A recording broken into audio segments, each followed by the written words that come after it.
चलिए देखिए, सबसे पहले तो एक राग होती है, राग भैरवी, जो हमें बहुत अच्छी लगती है। उसमें जिन लोगों का म्यूजिकल बैकग्राउंड होगा वो लोग जानते होंगे कि राग भैरवी में रे गा धानी ये चारों स्वर कोमल लगते हैं, और जब कोमल स्वर लगते हैं तो लिटरली आप रो पड़ेंगे, फीलिंग आने लगती है उसमें। तो इसी में जैसे आपको कुछ गा के सुनाते हैं, ये देखिए, ये क्या है, ये भगवत गीता है। अभी मैंने बताया कि मैं मास्टर्स कर रहा हूँ योगा से, एमए योगा कर रहा हूँ, और ये हमारा सेकेंड ईयर है। सेकेंड ईयर में this is my subject, one of the subjects. Yoga में गीता एक सब्जेक्ट है, तो मैं इसको पढ़ रहा हूँ और बस हमको मजा आ रही है। इसके श्लोक्स याद करना मैंने शुरू किया। अगर आप गीता अच्छी लगती है, पढ़ना चाहते हैं, अभी जैसे मैंने शुरू किया तो संस्कृत में हमको बहुत प्रॉब्लम हो रही थी, क्योंकि हम तो कॉन्वेंट वाले बच्चों को पढ़ाते हैं, तो संस्कृत कहाँ से आएगी हमको। तो इंग्लिश में हम क्लास लेते हैं, हिंदी इंग्लिश मिला जो अगर कर रहा था, लेकिन संस्कृत तो प्रोनाउंस ही नहीं कर पा रहे थे।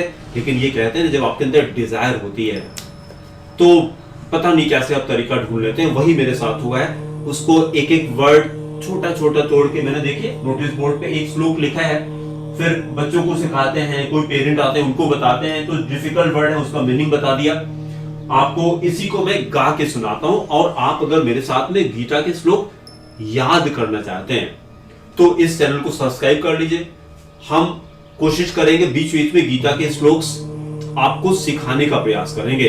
और अगर कोई इंस्ट्रूमेंट हारमोनियम होती है, म्यूजिक में इंटरेस्ट है, तो हारमोनियम खरीद लीजिए आप, या कोई भी इंस्ट्रूमेंट आप ले लीजिए, है ना, उसके साथ में गाना शुरू करिए। जब तक कुछ नहीं तब तक मेरे साथ ही गाना शुरू करिए। देखिए, ये गीता को ये कहा जाता है कि गीता में टोटल 18 अध्याय है, 18 चैप्टर्स हैं। उसका जो सेकंड चैप्टर है जिसको सांख्य योग कहा जाता है, उसी को गीता का सार कहा जाता है। सार मतलब कि आपको टाइम नहीं है तो आप सेकंड चैप्टर खाली पढ़ लीजिए तो पूरी गीता आपको मिल जाएगी। और उसमें से भी अंदर जाते हैं तो उसमें 18 श्लोक्स हैं। कहां से? आप जो गीता का सेकंड चैप्टर है, सेकंड चैप्टर का जो 54th वर्स है, जो 54 श्लोक है, उसमें अर्जुन ने कृष्ण से क्वेश्चन किया था कि जिनकी प्रज्ञा स्थिर होती है, मतलब जो ज्ञानी पुरुष होते हैं, वो कैसे कैसे बोलते हैं, कैसे बैठते हैं, कैसे चलते हैं, ये बेसिक से क्वेश्चन। इतना पूछने के बाद फिर भगवान कृष्ण ने ज्ञानी पुरुष की, जो जिनकी प्रज्ञा स्थिर होती है, प्रज्ञा मतलब विजडम, जिनकी जो इनलाइटेंड पर्सन होते हैं, उनकी प्रॉपर्टीज बताया है उसके अंदर। तो अब जब भी आपको टाइम मिलता है तो आप क्या करिए, 18 श्लोक आप पढ़िएगा, केवल 18 श्लोक। कहां से कहां तक? 2.55 से 2.55 से लेकर के और 2.72 तक, ये मिला के 18 श्लोक हैं। इन्हीं को गीता का सार कहा जाता है। पूरी गीता आपको इसी मिल जाएगी। उसी में से एक श्लोक अभी आपको सुनाना चाह रहे हैं, ये है 2.62, मतलब सेकंड चैप्टर का 62nd वर्स है। आपको गा के सुनाते हैं। देखिए, राग भैरवी में मैंने बताया कि रेगा धानी कोमल लगता है, तो कैसे लगता है? सा रे सा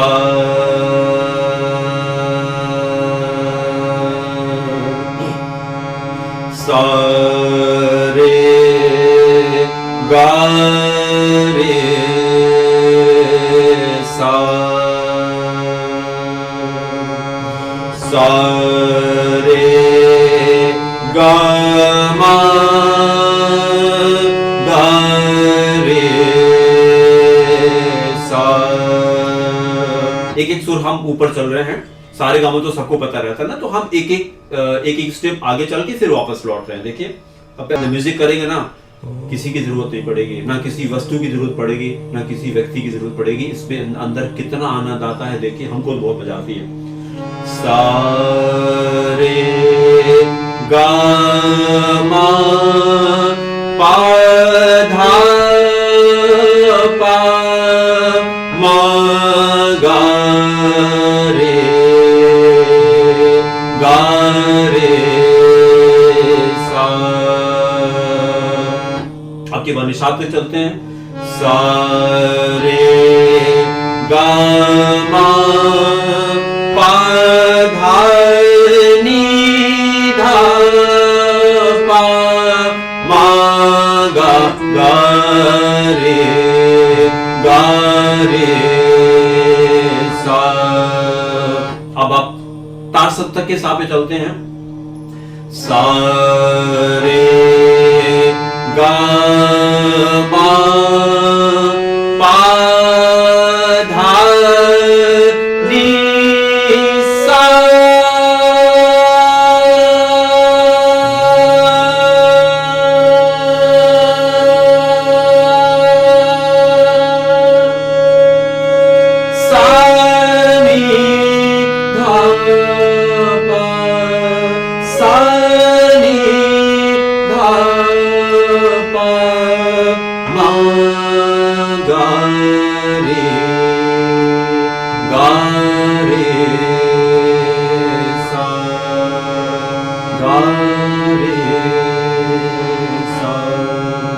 अब आपको श्लोक सुनाते हैं, आप मेरे साथ साथ आप भी करिएगा। और ये अगर गीता आपके पास है या इंटरनेट से निकाल लीजिएगा। ये 2.62 श्लोक है। ये सा है। ध्यायतो विषयान् पुंसः, फिर से देखें, ध्यायतो सा सा सा, ध्यायतो विषय सा सा विषयान्, नी कोमल आ गया, यानी या, ध्यायतो विषयान् पुंसः निसारे निसारे, ध्यायतो, मेरे साथ साथ करिए, ध्यायतो, इतना तो बोल लेंगे आप, ध्यायतो ध्यायतो विषयान् पुंसः संगतेषु रे रे रे रे, संगतेषु उपजायते नीरेषा। एक लाइन क्या हो गया? ध्यायतो विषयान् पुंसः संगतेषु उपजायते, संगतेषु उपजायते। फिर अगली लाइन देखिए, संगसज्जायते, संगसज्जायते कामः, मेरे साथ साथ, संगार संग संग। अच्छा, एक चीज और देखिएगा, जब संस्कृत में किसी वर्ड में ता लग जाता है उसका मतलब से हो जाता है। पहले हमने संग बताया था, अब जो वर्ड आ रहा है वो संगात आ रहा है, मतलब संग से हो गया। अगला वीडियो अलग से बनाएंगे तो उसमें हम आपको सब विद मीनिंग के साथ एक्सप्लेन करेंगे। ये वीडियो लंबा हो जाएगा अभी, तो अभी मीनिंग नहीं बता रहे, खाली श्लोक आपको करा रहे हैं। मेरे साथ श्लोक याद करिए। संगसज्जायते कामः मा मा मा मा गा रे गा, फिर से मा मा मा मा गा रे गा, संगसज्जायते कामः कामात् क्रोधो, क्या कहा? कामात्, फिर ता लग रहा है। एक वर्ड काम जानते हैं, काम डिजायर को कहा जाता है, और कामात का मतलब काम से हो गया, डिजायर से हो गया। तो ये वर्ड है कामात, काम से डिराइव किया। कामात क्रोधो, क्रोध एंगर जानते होंगे, क्रोधोत अभिजायते, अभिजायते मतलब होता है मैनिफेस्टेड, जो प्रकट होता है। तो देखिए कितनी अच्छी बात इस श्लोक में बताई कि मेरे से रहा नहीं जा रहा है। इतना ही याद कर लीजिए, लाइफ भर इसको अप्लाई करिए कि एंगर क्यों आता है, किससे पूछिए कि गुस्सा क्यों आता है। तो भगवान कृष्ण ने क्या बताया इस श्लोक में? कामात् क्रोधो अभिजायते, जब हमारे अंदर काम अंदर आता है, मतलब कोई डिजायर अंदर आती है, तो फिर उसका नेट रिजल्ट क्रोध ही होता है। क्योंकि ये कहा जाता है कि जो काम डिजायर होती है, desire always leads to two things. जो हमारे अंदर कोई डिजायर होती है तो उसमें दो चीजें, फिर दो ऑप्शंस आ रहे हैं। इसको बता के बस वीडियो को खत्म करते हैं। या तो डिजायर से ग्रीड होगी, मतलब अगर आप, या ऐसे भी आप कर सकते हैं कि डिजायर को दो पार्ट में डिवाइड हम लोग कर सकते हैं कि डिजायर्स में, अगर उस डिजायर में इंडल्जेंस होती है, अगर वो उस रास्ते पे चलना शुरू कर देते हैं, इंडल्जेंस है और नॉन इंडल्जेंस है, डिजायर दो कैटेगरी डिवाइड कर सकते हैं। अगर उसमें आप इंडल्ज होते हैं तो जो हमारी सेंसेस होती हैं वो क्या होता है, उनकी जो ऑब्जेक्ट्स हैं, सेंस ऑब्जेक्ट्स हैं, 5 सेंस ऑब्जेक्ट्स है ना, ये जैसे ये होता है हियरिंग है, सीइंग है, स्मेलिंग है, देन टेस्टिंग है और फिर टचिंग है, ये 5 सेंसेस हैं। इन 5 सेंसेस से हमको क्या होता है, प्लेजर मिलता है। तो हमने क्या बताया कि अगर आपके अंदर डिजायर है तो डिजायर से क्या होगा, डिजायर से दो चीजें होंगी, या तो आप उसमें इंडल्ज होंगे या नहीं होंगे। अगर आप इंडल्ज होते हैं तो फिर क्या होगा कि सेंसेस उसी में अटैच हो जाती है, उनको अच्छा लगता है इन 5 चीजों में, तो आपको वो और करने का मन करता है। कभी भी सेंसेस सेटिस्फाइड नहीं होती हैं कि कोई गाना सुन रहे हैं तो लगता है एक गाना और सुनते हैं, किसी से बात करना अच्छा लगता है तो लगता है थोड़ी देर और बात कर ले, किसी से मिलना अच्छा लगता है तो लगता है कि यार एक बार और मुलाकात कर ले, थोड़ी देर रुको, अभी नहीं, थोड़ी देर और बैठो। तो ये सेंसेस की प्रॉपर्टी होती है। और फिर क्या होता है, ऐसा होता क्यों है, क्योंकि इंद्रियों को इसमें प्लेजर मिलता है, इंद्रियों को इसमें प्लेजर मिलता है, लेकिन इंद्रियों को ये नहीं पता होता है कि ये प्लेजर अभी थोड़ी देर के बाद ये खत्म हो जाएगा। और फिर अल्टीमेटली क्या होगा, जब ये खत्म होता है, जब ग्रीड तो कभी फुलफिल होती नहीं है, जब वो खत्म नहीं होती है और इंद्रियां और चाहती हैं, जब उसकी पूर्ति नहीं होती है तो आदमी को क्या होता है, गुस्सा आता है। तो एंड रिजल्ट उसका क्या हुआ, एंगर ही एंड रिजल्ट हुआ।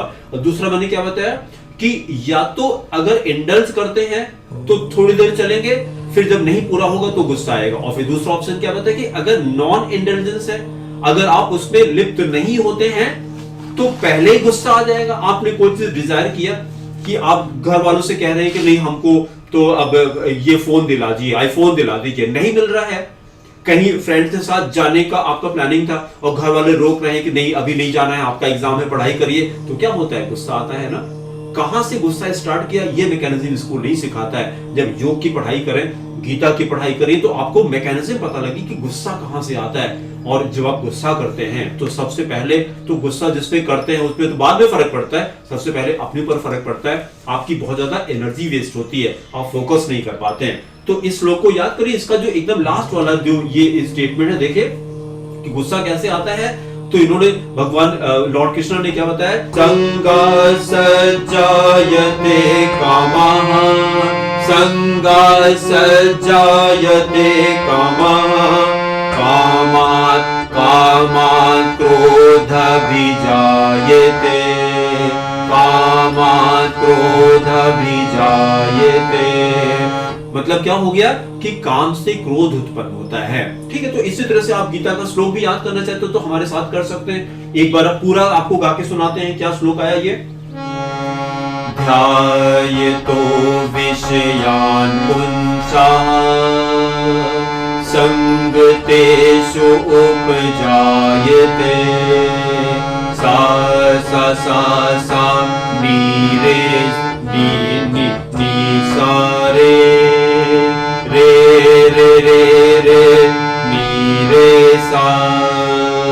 फिर ऊपर, संगा सज्जायते कामः, मा मा मा मा गा रे गा, संगा सज्जायते कामः, कामात् क्रोध विजायते, रे रे रे रे सा नीरे सा, कामात् क्रोध विजायते, कामात् क्रोध विजायते।